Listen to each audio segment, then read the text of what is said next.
आज़म ख़ान के गायब होने के हवाले से, टाइमिंग के हवाले से कि किस टाइम पे उनकी वापसी हुई है वो नमूदार है। ऑल ऑफ अ सडन नमूदार होने के बाद, वापसी के बाद उनका स्टेटमेंट आ गया है और फिर वो स्टेटमेंट में क्या कुछ कहें, इन चीज़ों के ऊपर बात करते हैं और इस स्टेटमेंट की क्या कानूनी अहमियत होगी इस पर भी बात करते हैं। लेकिन सबसे पहले आपको मैं बता देता हूँ कि आज़म ख़ान साहब ने इस दफ़ा 164 के बयान में कहा क्या है मैजिस्ट्रेट साहब के सामने।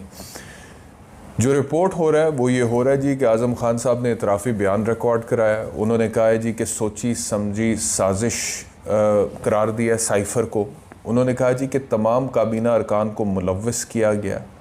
उन्होंने कहा कि उनको बताया गया कि साइफ़र को कैसे इस्तेमाल करना है, यानी कि काबीना अरकान को बताया गया कि साइफ़र को कैसे इस्तेमाल करना है। साइफ़र का हकीकत से कोई ताल्लुक़ नहीं, सियासी मकासद के लिए साइफ़र को इस्तेमाल किया इमरान ख़ान ने। और ये सारा ड्रामा जो है ये प्री प्लान्ड था, ये आज़म ख़ान साहब कह रहे हैं साइफ़र के हवाले से, इमरान ख़ान से उसको जोड़ते हुए। फिर उन्होंने रिपोर्टेडली जो रिपोर्ट हो रहा है उनका स्टेटमेंट, उसमें ये रिपोर्ट हो रहा है कि उन्होंने कहा कि इमरान ख़ान ने तमाम हक़ाइक़ को छुपा कर झूठा बयानिया बनाया। तहरीक आदम एतमाद से बचने के लिए साइफ़र को बैरूनी साजिश का रंग दिया, साइफ़र को गलत रंग देकर उन्होंने, अच्छा ये यहाँ पे ये वो कोट कर रहे हैं इमरान ख़ान साहब को, ये कोट हो रहा है जी कि आज़म ख़ान साहब ने इमरान ख़ान को कोट किया है कि साइफ़र को गलत रंग देकर अवाम का बयानिया बदल दूँगा। ये बकौल आज़म ख़ान के स्टेटमेंट के इमरान ख़ान ने कहा था कि साइफ़र को गलत रंग देकर अवाम का बयानिया बदल दूँगा। इमरान ख़ान ने साइफ़र मुझसे गुम कर दिया। साइफ़र के ज़रिए अवाम में मुल्की सलामती इदारों के ख़िलाफ़ नफ़रत का बीज बोया। मना करने के बावजूद इमरान ख़ान ने सीक्रेट मरासला ज़ाती मफाद के लिए लहराया।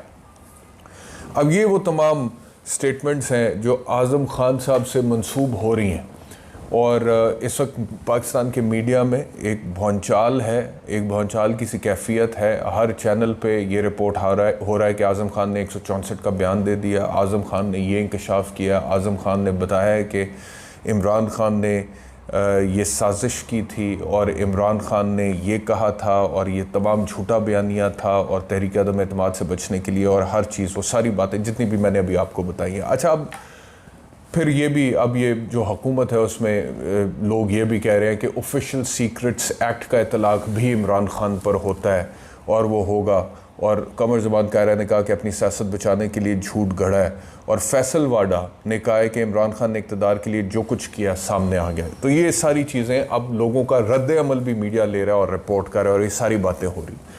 अच्छा, मैं आपसे अर्ज़ करूँ कि अगर आप लोगों को याद हो और अगर किसी ने फॉलो किया हो तो जब वोट ऑफ नो कॉन्फिडेंस हो रहा था और साइफ़र लहराया गया था खान साहब की तरफ से और उसके बाद बैरूनी साजिश का बयानिया उन्होंने अवाम के सामने रखा था, तो उस टाइम पर बैरूनी साजिश के बयानिए का मैं एक क्रिटिक था, एक नाक़िद था और मैंने तनकीद की थी। और वो यही वजह से मैंने की थी कि मैंने कहा था कि तहरीक अदम एतमाद एक आइनी मामला है और अगर वो आ गया पार्लियामेंट के अंदर तो उसके ऊपर वोटिंग होनी चाहिए। अब चाहे आप साइफ़र को बुनियाद बनाएं या किसी और चीज़ को बुनियाद बनाएं और कहें कि आइन का जो तकाज़ा है, आइन की जो मंशा है, मिसाल के तौर पे तहरीक अदम एतमाद सिटिंग प्राइम मिनिस्टर के ख़िलाफ़ आई है तो उस पर वोटिंग ही नहीं होनी चाहिए, तो ये गैर आइनी बात होगी। और साइफ़र का जहाँ तक ताल्लुक़ है, उसके ऊपर बैरूनी साजिश का जो बयानिया इमरान ख़ान साहब का ओरिजिनली था उसके हवाले से भी मैं तनकीद करता रहा हूँ। वो सारी तनकीद रिकॉर्ड पे है, प्रोग्राम्स भी रिकॉर्ड पे हैं, कोई चाहे तो वो जाकर देख भी सकते हैं। लेकिन यहाँ पर अब मेरे 2-3-4 सवाल हैं। सवाल ये है कि साइफ़र साजिश था या नहीं था, कोई पॉलिटिकल स्ट्रेटजी का हिस्सा था या नहीं था, या साइफ़र एक सोची समझी प्लानिंग थी और उसको इसी तरीके से इमरान ख़ान ने इस्तेमाल किया काबीना को एतमाद में लेकर या आज़म ख़ान को एतमाद में लेकर, या नहीं किया। ये सारी बातें जो हैं इनके ऊपर अगर इंक्वायरी, इन्वेस्टिगेशन जो कुछ भी है कोई करना चाहता है तो होनी चाहिए। इंक्वायरी इन्वेस्टिगेशन तो होनी चाहिए, लेकिन मेरा नुक्ता वही है जो हमेशा से मैं एक वकील की हैसियत से कहता हूँ कि इंक्वायरी इन्वेस्टिगेशन होती है तो वो मेरिट्स पर होती है, वो कानून के मुताबिक होती है, वो आइन के मुताबिक होती है। यहाँ पे 2-3-4 जो प्रॉब्लम्स हैं वो क्या है? एक प्रॉब्लम तो ये है कि आज़म खान साहब जो है अभी तकरीबन जितने कुछ अरसा पहले तक जब वो मतलब के गायब हुए हैं तो तब तक उनका कोई स्टेटमेंट नहीं आया था, तब तक उन्होंने कोई 164 का बयान मैजिस्ट्रेट के सामने जाकर नहीं दिया था।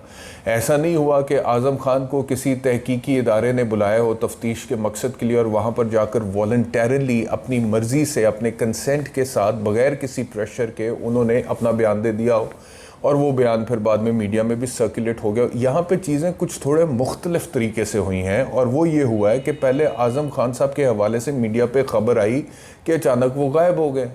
उसके बाद ख़बर ये आई कि उनके घर वालों ने भी इस चीज़ की शिकायत की है कि वो गायब हो गए हैं। उसके बाद फिर ख़बर ये आई कि पुलिस इस्लामाबाद की जो है उन्होंने भी कहा है कि उनकी मालूमात में नहीं है कि आज़म खान साहब के तरह। अब ये चीज़ हफ़्तों के हिसाब से चली है, हफ़्तों के हिसाब से। और उसके बाद जब आज़म खान साहब गायब हैं, उनकी वेयर अबाउट्स का, उनकी एक्टिविटीज़ का पता ही नहीं है कि कहाँ पे हैं, किसके साथ हैं, किस हाल में हैं। और उसके बाद ऑल ऑफ अ सडन कल एक दिन पहले लाहौर हाई कोर्ट साइफ़र के हवाले से FIA की जो इन्वेस्टिगेशन है उसके ऊपर से स्टे लिफ्ट करता है, हटाता है, और दूसरी तरफ all of a sudden Azam Khan बरामद हो जाते हैं, नमूदार हो जाते हैं और वो 164 का बयान भी दाखिल कर देते हैं मैजिस्ट्रेट की अदालत में, जिसमें फिर सारा साइफ़र के हवाले से वो बयानियाँ देते हैं जो कि इमरान खान के ख़िलाफ़ जाता है। अब इस सारी चीज़ का नेक्सस अगर आप मौजूदा सियासी हालात के साथ जोड़ें तो इस पर बहुत सारे सवालिया निशान उठ जाते हैं कि आज़म खान साहब कहाँ गए, किसके साथ गए, किसके पास रहे, इस सारे अरसे में उनके साथ क्या हुआ, किसने किया, क्या पूछा, क्या उनके ऊपर कोई प्रेशर तो नहीं था, क्या उनको किसी किस्म का दबाव का शिकार तो नहीं किया गया। और अगर ये इनमें से कुछ भी हुआ है मिसाल के तौर पे, तो फिर कानूनी तौर पर उनका जो ये स्टेटमेंट है दफ़ा 164 का मैजिस्ट्रेट के सामने, इसकी कानूनी तौर पर हैसियत बनती क्या है? मतलब कि ये सीधी सीधी कानूनी बातें हैं। ये सारी बातें आने वाले दिनों में अदालतों में डिस्कस होनी है, जो अभी मैं अपने वीलॉग में आपके सामने रख रहा हूँ। ये सर्टनली अदालतों में डिस्कस होंगी। दफ़ा 164 का जो स्टेटमेंट है, वैसे तो होता ये है कि पुलिस के सामने आप जो भी बयान देते हैं वो 161 का स्टेटमेंट होता है और उसकी कोई कानूनी हैसियत, एविडेंशियल वैल्यू नहीं होती है। वो ट्रायल में इस्तेमाल नहीं हो सकता as a piece of evidence. It is not an admissible piece of evidence. लेकिन 164 का जो बयान है, जो मैजिस्ट्रेट की अदालत में जाकर कोई भी शख्स रिकॉर्ड कराता है, वो एक एविडेंस के तौर पे इस्तेमाल हो सकता है। लेकिन सवाल ये है कि